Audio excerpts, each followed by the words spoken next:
मेरे साथ बहुत ही आम मेहमान आज शामिल गुफ्तगू होंगे डॉक्टर मोहम्मद शहबाज साहब, जो कि एक मईशतदान है, मईशत पर बड़ी गहरी निगाह रखते हैं और एक मुहक्किक भी हैं। वेलकम करता हूं आपको शो।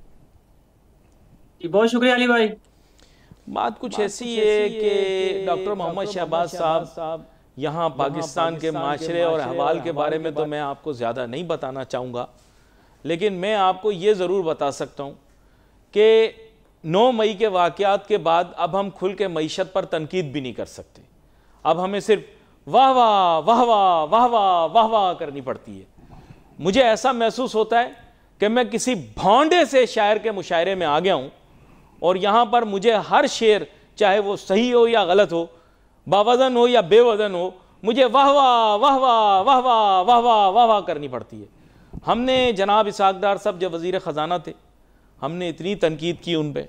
फिर आपको पता होगा ये मुफ्ता इस्माइल साहब, जो आपको पता होगा आजकल बच्चों की सालगिरहों पर भी चले जाते हैं केक काटने के लिए, कोई और इनसे पूछ या बात करने के लिए तैयार तो है नहीं, बहुत सादा जहन हो गए। पहले तो फ़ोन भी नहीं उठाते थे जब वज़ीर ख़जाना थे, अब मैंने सुना है बच्चों के सालगिरहों पर भी जा रहे हैं। उन पर भी हमने बहुत तनकीद की। उन्होंने भी मईशत का भरपूर बेड़ा गर्क किया था अपने दौर में, मुफ्ता इस्माइल साहब ने। आज हम उन्हें पता नहीं फ़लसफ़ी समझना शुरू हो गए हैं। इस आदमी ने बेड़ा गर्क किया पाकिस्तान की मईशत का। फिर आए असद उमर साहब, जिन्होंने तिया पांचा कर दिया। यार असद उमर ने जो किया ना, मैं फैमिली शो है, मैं आपको बता नहीं सकता। और डॉक्टर मोहम्मद शहबाज साहब का भी एहतराम करता हूँ, वो ज़ुबान टीवी पर इस्तेमाल नहीं हो सकती कि जो उन्होंने पाकिस्तान की मईशत का किया। यकीन करें फैमिलियाँ देखती हैं, वरना मैं बोल भी देता। और फिर उसके बाद आपको पता है आजकल तो हमें तारीफ़ ही करनी होती है। औरंगज़ेब साहब क्या कर रहे हैं मईशत के साथ, मैं नहीं बोलूँगा, आप लोग बोलेंगे, मैं करूँगा वाह वाह वाह वाह वाह वाह वाह वाह। आगे सारी बात करेंगे डॉक्टर मोहम्मद शहबाज साहब। सर आप भी 2 दफ़ा वाह वाह कह दें, ये आपकी भी जिम्मेदारी पूरी हो जाएगी। जी जी, वो मुझे वाह वाह कहने की जरूरत नहीं, क्योंकि मेरी तरफ से आपने वाह वाह कह दिया उनको। अब जहां तक औरंगजेब साहब की बात है, वो तो एक ही बात करते हैं कि टैक्स लगाने पड़ेंगे। कोई बंदा ये बात नहीं करता कि कर्जों से, ठीक है, पहले भी कई दफा आपके प्रोग्राम में बात कर चुके हैं कि मुल्क चला जरूर करते हैं, लेकिन कर्जों से मुल्क तरक्की नहीं करते। और वो जितना चलना था वो भी डिपेंड करता है कि आपके पास जो एक्सपर्टीज या स्किल्ड लोग हैं, तो वही इस कर्जे को लेकर प्रोडक्टिव इसका इस्तेमाल करके मुल्क को चला सके। लेकिन वो देखें, उसमें भी हम फेल हो गए। और ये भी बात मैं कई दफा आपके प्रोग्राम में कही है कि पाकिस्तान दुनिया का वाहिद मुल्क है जहां इकोनॉमिक्स काम नहीं करती, क्योंकि कोई भी आपने थ्योरी, कोई भी आपने एप्लीकेशन लगानी होती है तो उसके लिए एक आपको इन्वायरमेंट चाहिए होता है। हम इन्वायरमेंट बनाते नहीं है, लेकिन हम थ्योरीज की जो एप्लीकेशन है वो करना शुरू कर देते हैं। तो हम जो पोटेंशियल है मुल्क का, उसकी तरफ बंदा बात नहीं करता। अब मुफ्ता इस्माइल साहब थे या इसहाक डार साहब थे या उसके बाद औरंगजेब साहब आए हैं, तो सारे टैक्स लगाने और टैक्स बढ़ाने बीच में अब्दुल हफीज शेख साहब भी आए थे, उन्होंने भी अपने ये बात मैंने कही थी कि बीच में अब्दुल हफीज शेख साहब भी आए थे, उन्होंने भी भरपूर अंदाज से अपनी जिम्मेदारी निभाते हुए पाकिस्तान की मईशत का भरपूर बेड़ा गर्क किया। आइंदा भी आएंगे, आप फिक्र ना करें, आइंदा भी आएंगे वो। जी जी, आपकी आवाज मुझे बड़ी कम आ रही है। चले खैर, मैं बात ये कर रहा था कि जो मुल्क का पोटेंशियल है उसको लेके चलने की कोई बंदा बात नहीं करता। औरंगजेब साहब भी टैक्स की बात करते हैं, लेकिन वो जो पोटेंशियल टैक्स पेयर्स हैं, जो कई दफा बताया जाता है कि वो इतने मिलियंस हैं, लेकिन उनकी तरफ शिकंजा किसने कसना है उसके ऊपर को बंदा नहीं जाता कोई भी। बारह पे बात एक रह जाती है, आप इंटरनेट से जो है उसके ऊपर इजाफा करते जा रहे हैं। कभी तेल की कीमतें बढ़ाते हैं बड़ी तेजी के साथ, लेकिन थोड़ा थोड़ा कम करके आप लोगों को ये जताने की कोशिश करते हैं, देखें जी हमने तेल की कीमतें कम कर दी, इससे आपकी जिंदगी जो है वो जन्नत बन जाएगी। हालांकि देखा, जो इंटेंसिटी तेल की कीमतें बढ़ाने की होती है, वो तेल की कीमतें कम करने की इंटेंसिटी बहुत कम होती है। तो अब जैसे अब रोना रोया जा रहा है कि 2027 तक जो आलमी रेटिंग एजेंसी है फिच, उसने कहा है कि हमारा जो इकोनॉमिक ग्रोथ है 3.5 है, कहीं 3.7 भी आ रहा है। अब देखें कि इस 3.5% ग्रोथ के साथ अब कितना आगे एक्सेल कर सकते हैं। अब अपनी पॉपुलेशन देखें, कल मैं किसी प्रोग्राम में बात कर रहा था तो उसमें जो मेरे साथी थे वो थोड़ा गुस्सा हो गए कि आप पॉपुलेशन की बात करते हैं, आप नहीं करते। देखें जी, बात यह है कि वो सेक्टर जहां पे आपका इतना ज्यादा खर्चा हो रहा है, 2% से ज्यादा हमारा ग्रोथ रेट है, और आप 3.5 की बात करें, इसमें 2.1% वही निकाल लें जो पॉपुलेशन को मेंटेन करने में लग जाएगा, बाकी आपके पास बचा 1.4। उस 1.4 अनएम्प्लॉयमेंट 24% मुल्क में चला गया है। पॉवर्टी रेट जो है वो 44% से भी ज्यादा चला गया है। लेकिन उसके बावजूद हम ये वाह मजबूर करें लोगों को, वाह करें क्यों, हम ये बात करते हैं कि 2023 में ये पीटीआई वाले फंसा गए। मेरी आवाज आपको आ रही हो तो मैं आपको बताऊंगा। नहीं, मैं किसी सियासी जमात के मुतालिक बात नहीं कर रहा भाई, पीटीआई वाले बुरा ना माने, पीटीआई वाले हमें फंसवा गए। ये इनको जो जोश चढ़ा है 9 मई को और इन्होंने जो मुल्क में बवाल मचाया, उसकी वजह से क्या हुआ कि मीडिया के भी मुंह पे टेप लग गई और इनकी अपने तो कहाँ टेप लगी, छोड़ो फैमिली शो है, मैं आपको नहीं बता सकता, लेकिन इनकी वजह से बड़ा मसला हुआ है। वरना मैं आपको बताऊं, अगर 9 मई का वाकया पेश ना आया होता, अफसोसनाक वाकया, तो आज मैं और आप खुल के तनकीद कर रहे होते कि मुल्क की माशी पॉलिसियाँ गलत हैं और हो सकता है ये इस्लाह भी कर रहे होते अपनी। लेकिन ये पीटीआई का ये जो बिला वजह का फालतू का ये था ना, इसकी वजह से प्रॉब्लम हो गई। अब ये माफ़ी भी नहीं मांग रहे, वहां से कहा भी जा रहा माफ़ी मांग लो ताकि मैं और आप तो खुल के बात कर सकें कि मईशत का क्या हाल हो रहा है इस मुल्क के अंदर। हम आज़ादी से बात नहीं कर सक रहे क्योंकि पीटीआई माफ़ी मांगने के लिए तैयार नहीं है, इनके मसले नहीं ख़त्म हो रहे। माजरत, मैं सियासी बात नहीं करता जी। उसमें अली भाई बात ये देखना, हर कोई बंदा जो है खाली पीटीआई नहीं, हर एक जमात हम गलतियां करते आ रहे हैं, लेकिन कभी भी हमने उन गलतियों को रियलाइज नहीं किया और उनकी गलतियों का खमियाजा जो आम आदमी, मैं आप या आम आदमी जो भुगत रहा है। अब अगर पीटीआई लेट्स से कि वो अपनी गलती रियलाइज करके वो माफी मांग ले, तो उनकी जो सियासत है वो कहाँ जाएगी?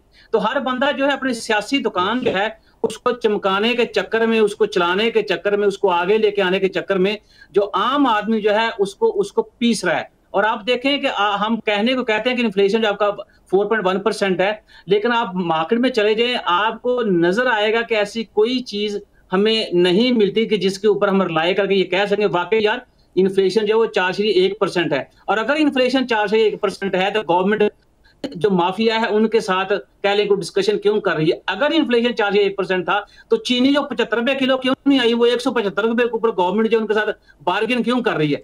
तो करने में, दिखाने में, दिखने में और बोलने में आपको हर तरफ तजाद नजर आएगा। अच्छा, एक मसला आपके सामने रखना चाहता हूं, सॉरी, आपके सामने मसला रखना पड़ेगा।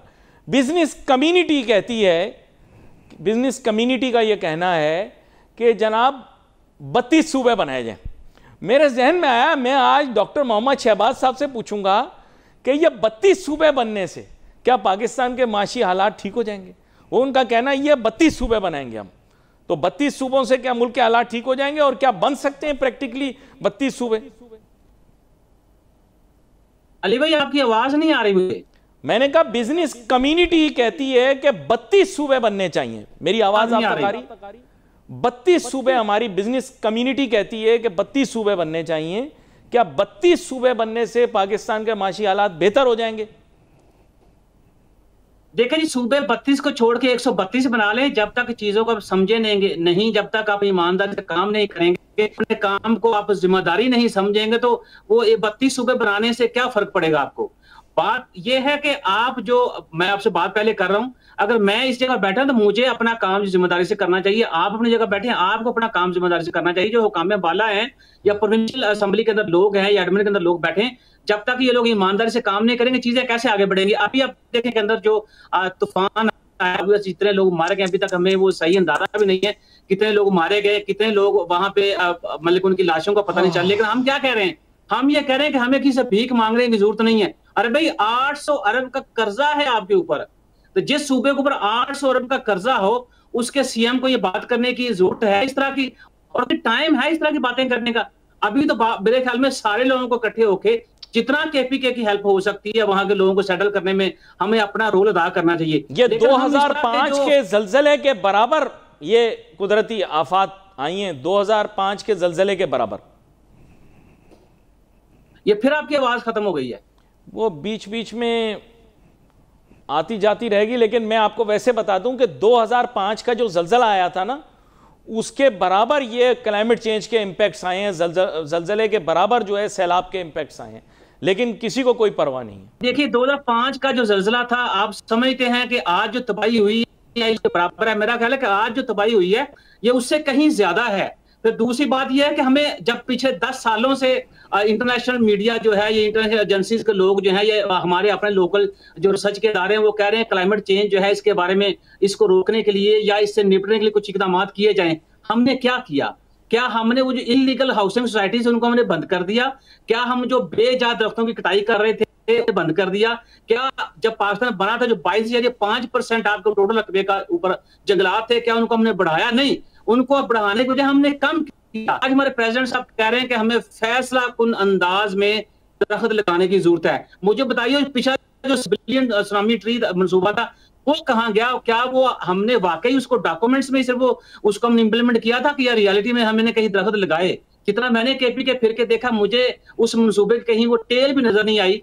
तो चीजें जो है नहीं, वो अभी छोटे हैं, उसके बारे में हमें जो फैसले हैं वो करने चाहिए, ना कि हमें किताबों में बातें करनी चाहिए। वो दरख्त अभी छोटे हैं, अभी बड़े होंगे वो, अभी वो छोटे दरख्त हैं, उनको कुछ साल लगेंगे फिर वो बड़े हो जाएंगे। छोटे भी होते हैं। जब से हमने वो प्रोजेक्ट शुरू किया था उन दरख्तों को बड़ा हो जाना चाहिए था। अब अगर वो दरख्त नजर कहीं नहीं आ रहे, इसका मतलब हमने वो दरख्त लगाया ही नहीं। तो हमने क्या किया कि हमने जो प्रिंट मीडिया के ऊपर हमने कैंपेन शुरू की, जैसे हमारी भी सीएम मरियम नवाज साहब गई हैं, तब भी अपने उस दौरे पे हैं, लेकिन वो इतना ज्यादा हम मीडिया कर रहे हैं कि जैसे पता नहीं ये आने वाले 8 दिनों के अंदर जो लाहौर है ये टोक्यो से भी आगे निकल जाएगा। तो हमें इस तरह की जो मीडिया कैंपेन्स हैं उससे बाहर निकल के रियलिटी टर्म्स में काम कर।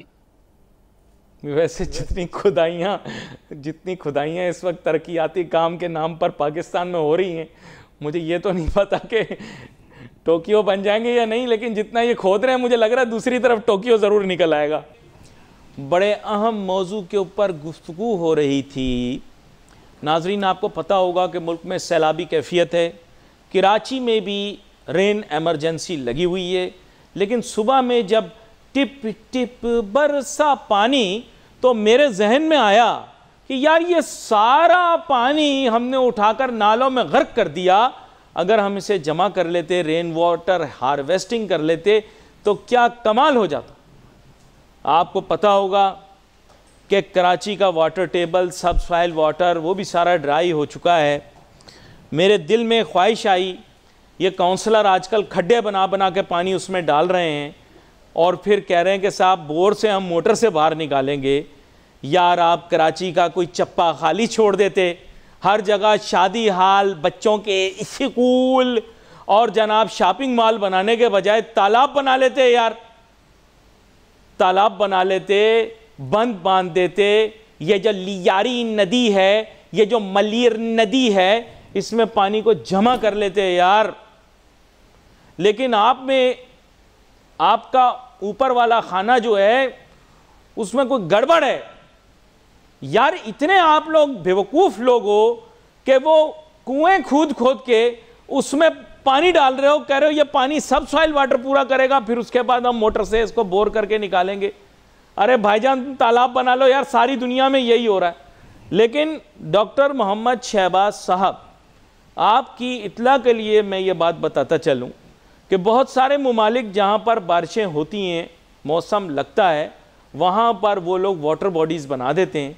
मलेशिया एक मिसाल है जहाँ पर जगह जगह बारिश का पानी जमा करने के लिए वाटर बॉडीज़ बना दी गई हैं। आपके मुल्क के अंदर आप डैम भी नहीं बना सकते हो, रेज़रवायर भी नहीं बना सकते हो। बातें बड़ी बड़ी और काम कुछ भी नहीं। बुरा ना मानना, डैम बना, रेज़रवायर बना, 10-10 रुपया इकट्ठा करके आपने कहा था आप डैम बनाएंगे। मुझे पहले वो 10 रुपये वाला डैम चाहिए, मुझे 10 रुपये वाला डैम दिखाया जाए। डॉक्टर मोहम्मद शहबाज साहब, कहाँ है मेरे 10 रुपये? जी,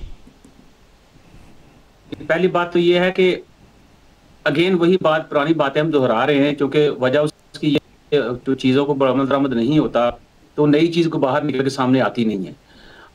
अब चीफ जस्टिस साहब जो पुराने थे, साकिब निसार साहब, उनका काम ये नहीं था कि वो डैम बनाते, और ना उनका ये काम था डैम बना सकते थे। हाँ, लोगों को ध्यान लगाया, पैसा इकट्ठा किया, अब उस पैसे के बारे में नहीं पता वो पैसा कहाँ पे पड़ा हुआ है। दूसरी बात ये है कि जैसे हम पहले भी बात कर रहे थे, अभी मलेशिया के अपने एग्जाम, लोग जब उनके हादसा को फेस करते हैं तो लोग उनसे सबक सीखते हैं। हमारा मसला ये है कि हम किसी भी हादसे से सबक नहीं सीखते। 2005 का जो ज़ल्ज़ला के जो नुकसानात हुए उसके हमें चाहिए था कि हम उसके तदारुक के लिए कुछ ना कुछ कतल किया। पिछले 10-15 साल से क्लाइमेट चेंज का इशू चलता आ रहा है, और ये सब बात ये कि हमें पता है कि पाकिस्तान उस क्लाइमेट रिस्क कंट्रीज की लिस्ट में सबसे ऊपर है। उसके बावजूद हमने कुछ नहीं किया, क्योंकि हम उस ब्लेम गेम में पड़े हुए हैं। चूंकि पिछले 32 साल हुकूमत नहीं मिली, 3.5 साल जी मेरी पिछली हुकूमत नहीं थी, क्योंकि ये सारा किया था पिछली हुकूमत का, इसलिए हमारी जिम्मेदारी बनती नहीं है। बात ये है कि कब हम जिम्मेदारी जो है उसको ऊन करना नहीं। अभी एक नई फिल्म आ जाएगी, अभी एक नई फिल्म आ जाएगी, और वो नई फिल्म ये होगी कि पाकिस्तान की जीडीपी ग्रोथ रेट का 1% ज़ाया हो गया क्योंकि सैलाब में ज़ाया हो गया। अब ये 3.7 भी अचीव नहीं कर सकते क्योंकि देखें आपके सामने ही सैलाब आया था, अब 1% और रिड्यूस कर दें। हो सकता है ना ऐसे, कल पहले भी तो हुआ है ना। 2005 का जल्जले के जो नुकसान थे वो बहुत दूर थे। जब अभी पिछला जो सिंध का फ्लड आया उससे हमने क्या सीखा, जहां पे 60 बिलियन यूएस डॉलर का हमारा नुकसान हो गया। तो सिर्फ हम मेरे ख्याल में ढाक के ऊपर चल रहे हैं, सारी हमारी सोच अब जो है वो ढाकिज्म को कबूल कर चुकी है कि ठीक है, वक्त जितना आपका टर्नओवर है उसको एंजॉय करें, सेनेट की तनख्वाहें बढ़ाएं, जो कौमी असम्बली के मेंबरान की तनख्वाहें बढ़ाएं, जो सूबाई असम्बली के मेंबरान हैं उनकी तनख्वाहें बढ़ाई जाएं। बाकी हमारी परफॉर्मेंस कुछ होती है या नहीं होती वो एक अलग बात है कि किसी की परफॉर्मेंस कुछ है या नहीं है, लेकिन उसके बावजूद हम उनको अवार्ड से भी नवाजते हैं। कि मुझे तो उसने अवार्ड तकरीब जो देके ऐसा लगा कि जैसे पता नहीं के अलावा किसी बंदे ने और मुल्क के अंदर काम ही नहीं किया। तालीम को आपने इग्नोर कर दिया, आपने सहाफत को इग्नोर कर दिया, आपने जो सेहत थी उसको इग्नोर कर दिया। बहुत सारे लोग को उठा होता भेजा काम करें इन शोबों के अंदर, लेकिन आपने उनको इग्नोर करके जो घर के लोग थे उन्हीं के अंदर आपने वो अवार्ड तकसीम किया। तो ये सारी बातें जो है क्या हकीकत से निकल कि इन लोगों ने इतने बड़े बड़े काम किए थे कि उनको अवार्ड से नवाजा जाता। काम के मसाइल पड़े हुए हैं। अच्छा, डॉक्टर मोहम्मद शहबाज साहब, डॉक्टर मोहम्मद शहबाज साहब, आप एक मुहक्किक हैं, रिसर्चर हैं, बाहर की यूनिवर्सिटियों के अंदर आपकी पब्लिकेशंस जाती हैं, उनके जर्नल्स के अंदर आपके मकाले छपते हैं। मुझे एक सवाल आपसे पूछना है, एक्सक्यूज मी प्लीज। आपने देखा होगा यहाँ पाकिस्तान के अंदर हमारे जो है लातादाद यूनिवर्सिटी के professor, associate professor, assistant professor, dean, vice chancellor, इनके इम्पैक्ट फैक्टर जर्नल में पर्चे छप रहे हैं। तो ये फाइनेंस और इकोनॉमिक्स के जो हमारे सो कॉल्ड फनकार हैं, बड़े बड़े अलाउंसेस ले रहे हैं हमारे प्रोफेसर वगैरह वगैरह, तो इनसे यार एक सवाल का जवाब मुझे ले दीजिएगा। आप नहीं देंगे मुझे जवाब, आप इन लोगों से मुझे जवाब लेके देंगे कि 2.5%, 3.5%, 3.7% GDP growth rate, stock exchange आपका 3 गुना ज्यादा बढ़ गया, ये कैसे हुआ? कंपनी की अर्निंग्स आप बोल रहे हैं कि बहुत ज्यादा बढ़ गई हैं। यार आप मेरी फिर ये कि फाइनेंस की किताबें सारी जला दें और डॉक्टर मोहम्मद शहबाज साहब मेरी इकोनॉमिक्स की सारी जितनी किताबें वो रद्दी वालों को बेच दें, और हमारे ये जितने प्रोफेसर हैं इनसे इस सवाल का मुझे जवाब लेके दे दें कि 3.7% या 2.5% जीडीपी ग्रोथ रेट पे स्टॉक एक्सचेंज कैसे 3 गुना बढ़ गया, ये जवाब मुझे चाहिए।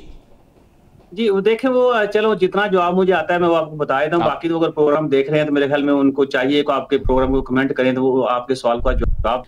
मैं पिछले हफ्ते की बात करूँ, पिछले हफ्ते आप देखें कि आपका स्टॉक मार्केट जो है वो उसके अंदर खरबों रुपए डूब के, लेकिन इंडेक्स जो है आपका वो पहले से अप हो गया। तो मुझे तो ये मैकेनिज्म अभी तक समझ नहीं आ रहा, और ये फिर मेरा जो क्लेम है ये दोबारा उसी बात की उतर पाकिस्तान वाहिद इकॉनमी है जहाँ पे इकोनॉमिक्स काम नहीं करती। उसकी वजह ये है कि जैसे मैंने पहले आपसे कहा कि हमें एक एनवायरनमेंट चाहिए होता है किसी भी इकोनॉमिक थ्योरी को अप्लाई करने के लिए। अल्लाह ताला आसानी फरमाए। मुल्क में शदीद सैलाबी कैफियत भी है, बारिशें, तूफ़ान हर जगह पर, आज कराची शहर पर भी बारिश मेहरबान ज़रूर है।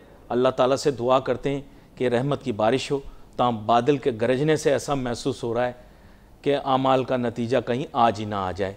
खैर, हम वापस चलते हैं। हम बात कर रहे थे जनाब डॉक्टर मोहम्मद शहबाज साहब के साथ। डॉक्टर मोहम्मद शहबाज साहब हमें बता रहे थे, थोड़ा सा मैं मुख्तसर रखूँगा। मैं चाहूँगा डॉक्टर मोहम्मद शहबाज साहब, आप मुझे बता रहे थे कि पाकिस्तान के प्रोफेसर, यूनिवर्सिटियाँ क्यों कासिर हैं, वो क्यों पाकिस्तान के इस अहम सवाल का जवाब नहीं दे सकती कि जीडीपी ग्रोथ रेट इतना कम और स्टॉक एक्सचेंज इतनी ज़्यादा बढ़ गई है, और साथ साथ हुकूमती दावे। तो ये आप बता रहे थे मुझे।